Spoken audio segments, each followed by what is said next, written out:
nobles, peasants, paupers, and the rest of you peoples. I am Oscar Hasselhoff, the German Master of Defense.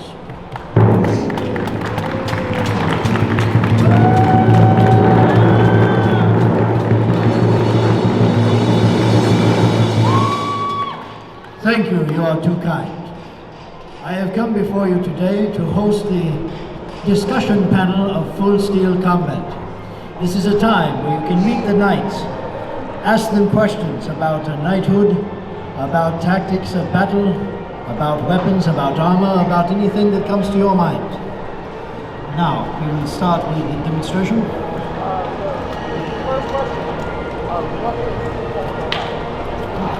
The first question, I will start. What is Full Steel Combat? So, Full Steel Combat is the modern recreation of a medieval sport known as boohurt. Boohurt's a funny word. So it comes from the Old English French word meaning to wallop. So if you've seen our shows, that's exactly what we do to each other, is wallop the crap out of each other.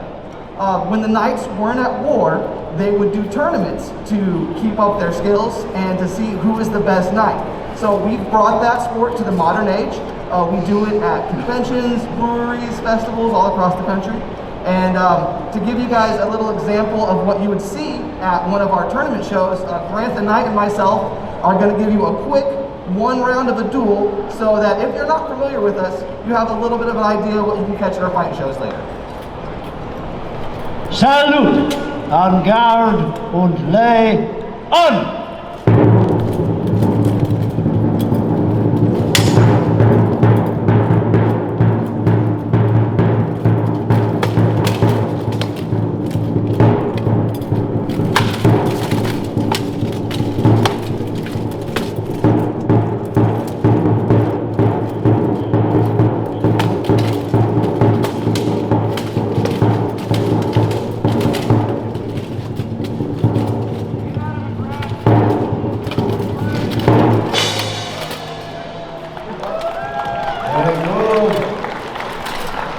Like Sir Grant has taken the match. Sir Joshua is down. You, the little fellow on the end, will you stand up, please? This is the mighty Sir Gregor. He has won a gold medal in 2 armored fighting world championships, one in Spain and one in Mexico. He has won for the United States. So, what do you do in the real world when you are not a knight? I'm an engineer.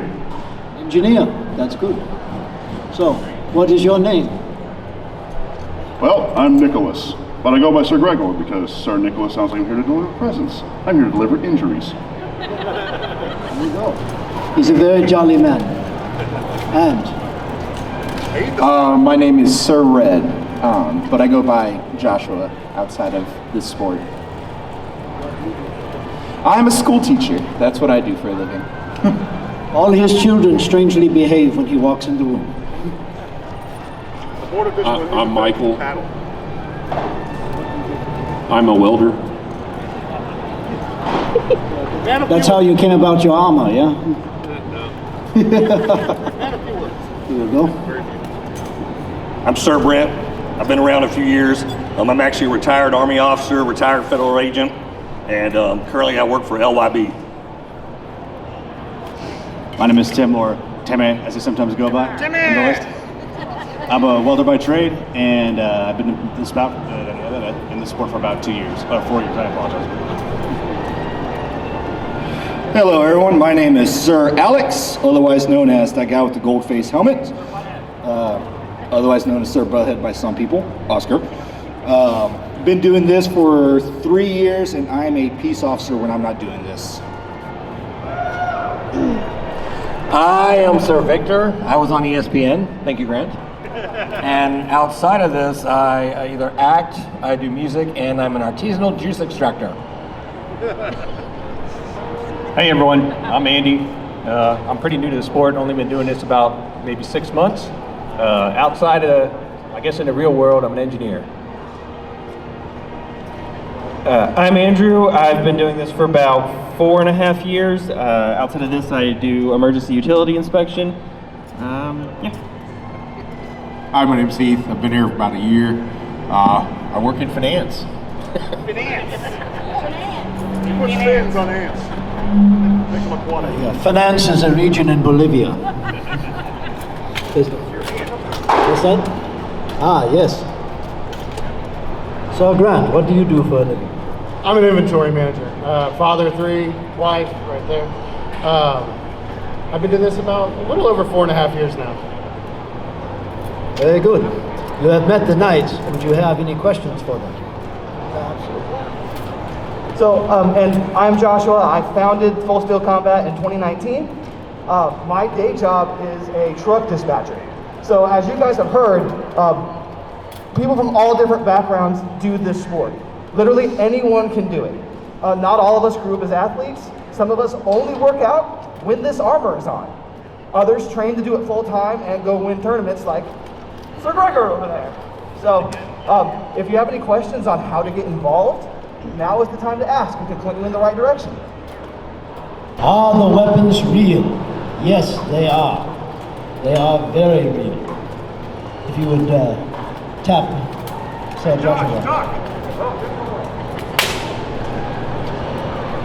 As you see, they break armor, they break bones, they break people. The only difference is the weapons they use in these tournaments are blunted. They do not have a cutting edge, and the stabbing points are rounded off. Stabbing strikes are not allowed. They don't. They get hurt all the time.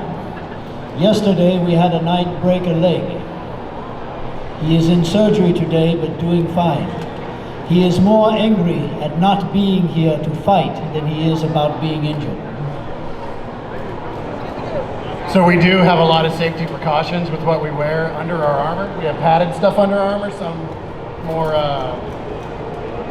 stronger, like some people wear motorcycle armor and different things under here too. A lot of us though, it's just padding, but we do have different precautions to take to stay safe as we can. One more thing I'd like to add. As far as safety goes as well, all of our helmets are required to have modern concussion impact foam inside of them as well. So we do our absolute best to minimize the risks, but as it is a combat sport, accidents do happen. What we have here on the back of Josh's helmet, this is called a Simon strap, named for Simon Rourke, one of the founders of the sport. It's named after him because we didn't have those originally. His helmet came off in the middle of a fight, and an axe came in about 3 seconds later. Now we wear these as mandatory, so it doesn't happen in future. We learn from our mistakes, eventually. Yeah, some have a strap in the front to keep the helmet on, and also now it is required for the strap to be in the back, the famous Simon strap. Luckily, the man was not killed, and he remains a champion today. He was one of the founders of this sport, Simon Rourke. The man wants to know how they learned to fight or how they got started to learn to fight. I would say that happened when they had brothers and sisters. When they were children, they would pick up things and beat each other with them. But from there, you get into martial arts and things like that and start learning. If you are in the liking of the medieval period or the Renaissance period, you start to study the European fighting styles. And that is what a lot of their fighting is based upon. So how I used to learn, and I'm going to be a little bit of a fanboy right now, was this man right here. He does classes, or has in the past done classes at festivals where he teaches the School of Sword.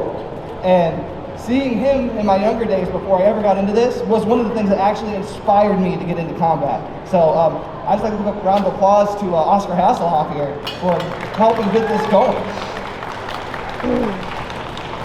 Yes, Oscar Hasselhoff is an enabler. I have enabled violence for many decades now. How much does the armor weigh, an average suit of armor? That's not average, Grant. It's not average, but he weighs 500 in armor. Yeah. Usually it's about 80 to 100 pounds. It depends on the type of steel you use. We use titanium, spring steel. Some are slightly weaker, but will require more thickness to keep us protected. Usually it's about 100 pounds with the helmet. Yes, it is true, Sir Gregor, the 7-foot knight, he weighs 500 pounds in his armor, but 100 pounds of that are bad intentions. If you face him in combat, be very, very wary of him. Basically, the fellow just asked, how much does it take to get started in this? About how much would you invest in starting in this? So, the cost of armor can vary wildly, depending on if you're buying used gear or having it completely custom made for you. It's not going to fit correctly most of the time unless it's custom made for you, but you can get by with picking up used equipment.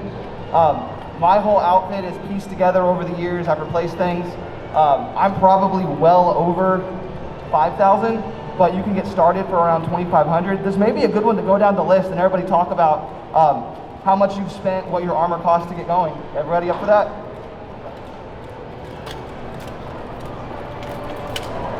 So I've probably spent about $5,000 at this point too, given the weapons and everything.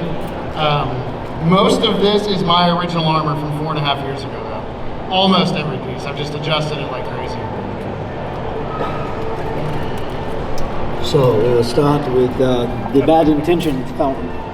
Oh, let's see. My first suit of armor cost me about, with 2,500. That was back in 2019. That was a heavy steel monster that I quickly swapped out for titanium fast as I could. Put about 5,000 to this new suit of titanium. Oh, and if you do plan on doing tournaments, you're going to want to go invest in everything that those airlines give you. You get yourself those little known traveler numbers the TSA sells off. You get yourself those cards that says, frequent flyer miles, get all those things. You don't want to try and check 100 pounds of armor in, usually just regular hair mail. Sage advice, sage advice. So my kit, when I actually have it all the way on, I look wildly different from these guys. I have an Eastern kit, Mongolian kit, which is why my helmet looks way different, because I want to be different from these guys. My kit, helmet included, was about $4,000 when I first started. It's a lot more expensive now. So I have a mix between steel and titanium. I've mixed the two because it's a cheaper alternative than to going all titanium. And some of these I've got off of other buddies I fight with. And that is sometimes commonplace in the sport for us to buy gear off of each other. Sometimes maybe you have a guy who doesn't want steel legs anymore and he sells them to you. So it's all commonplace for us to buy off of each other. So in total, I'm probably at about $3,000 for all my gear. Well, no one mentioned yet, a lot of our armor comes from Ukraine, so it's not like we can't just go like Walmart or something to pick it up. So when you want to do it, you got to wait. I ordered my kit from Ukraine about 3.5 years ago, and it was $2,500 for a complete kit, and I waited 6 to 7 months and got it, and now they're in a war, and they're still doing their best to make us stuff, but now after replacing some armor and buying new weapons, I'm probably about $3,500 into it. So, my first kit, I managed to put it together as soon as I bought this first helmet and a lot of the same stuff I'm wearing right now.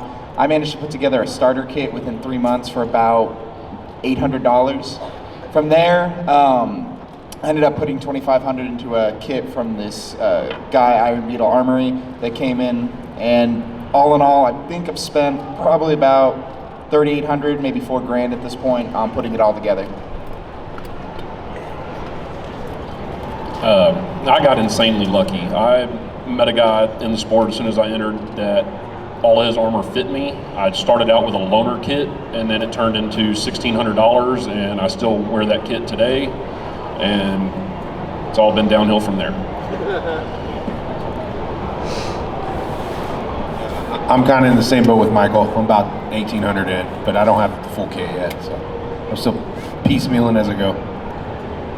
My original kit when I first bought everything was just under 3,000. It's all spring steel, top to bottom. With my upgrades and new weapons, I'm sitting at about 4,200 right now for everything that I have. One thing, we're talking about how expensive it is, but just to let you know, there are organizations out there that we have loaner kits. SJK is one of them. We also have the regulators in Conroe. So if you are interested in this sport, speak to one of us. We'll get you involved and get you in a kit and try it out. Personally, for me, I'm very new to the sport. I waited about just over 6 to 6.5 months to get my full kit.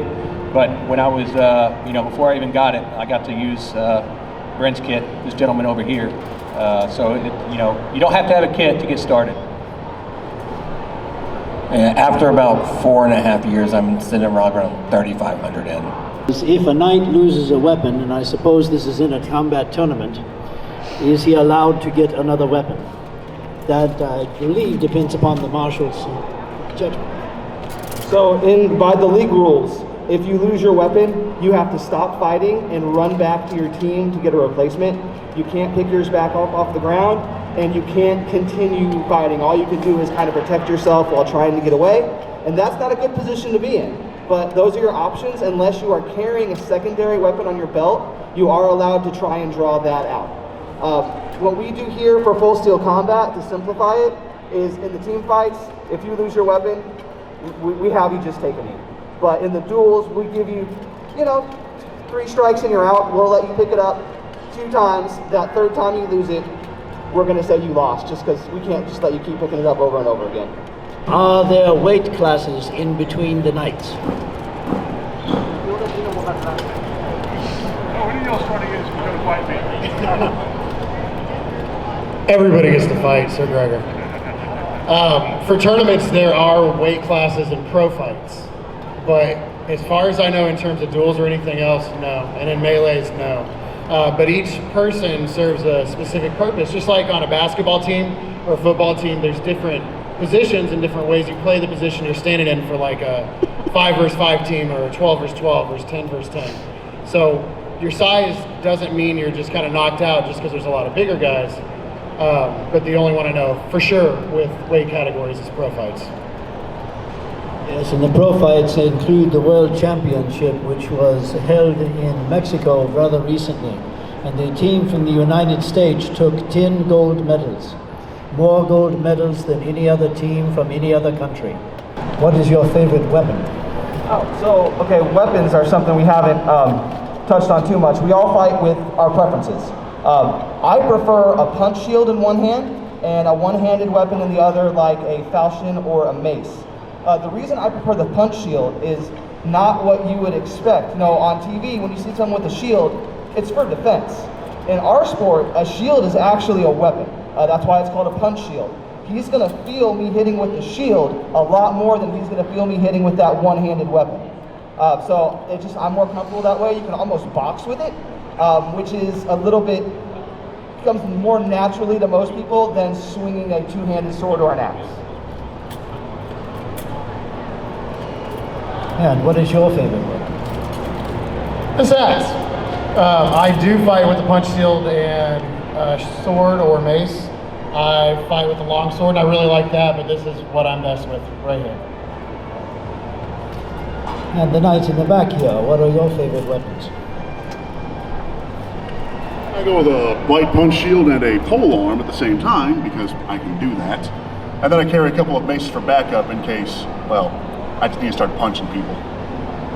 Yeah, Sir Gregor has been known in tournaments to attach smaller knights to his belt, and when in tight times, he throws them at the opponents. I can also eat them when I get hungry. Yes, and he eats them when he gets hungry. How do you think I got so big? I'm a two-handed axeman myself, like Grant's right there. It's just way better. It's versatile. You can get in nice and close and do certain techniques or hit them from really far away. Do big overhead swings and really, really make them feel that you're there. Just deliver that love, but from a distance. Sword and punch shield because I like getting in close. I prefer using the two-handed axe like Grant and Alex here, but I also keep a falchion on my side when I do these events. In the instance that I lose my axe, I like to have the one-handed sword so I can still try to grapple and have that other hand free. I enjoy the 4-foot two-handed axe as well, but a punch shield and a mace is quite a bit of fun as well. It's always fun hitting people. It's never not fun. So. This is also a 4-foot, two-handed axe. This one's actually got a hickory handle from Purple Heart and Conroe, and I built this axe to be max weight. The max weight on an axe is 3,000 grams, which is 6 pounds. So this is a 6-pounded axe, and when I get a good shot, people definitely feel it. I like to use one punch shield because they won't let me use two. I use a two-handed grand falchion. It gives me a little more reach, and it's weighted at the end, so I can swing it just a little bit harder than I normally would. I like using a punch shield and a mace or a falchion. I'm a fighter who multi-leveled into monk, who also took the martial proficiency. So give me anything that goes monk, I'm fine with it. Knights, have we met? Face your opponent. Salute! En garde und lay an! Who cheers for Sir Grant? Who cheers for Sir Joshua? Now do you cheer the harder they hit? Up. Last leg low. Keep your clothes on, Sir Joshua. The crowd likes you, but not that much.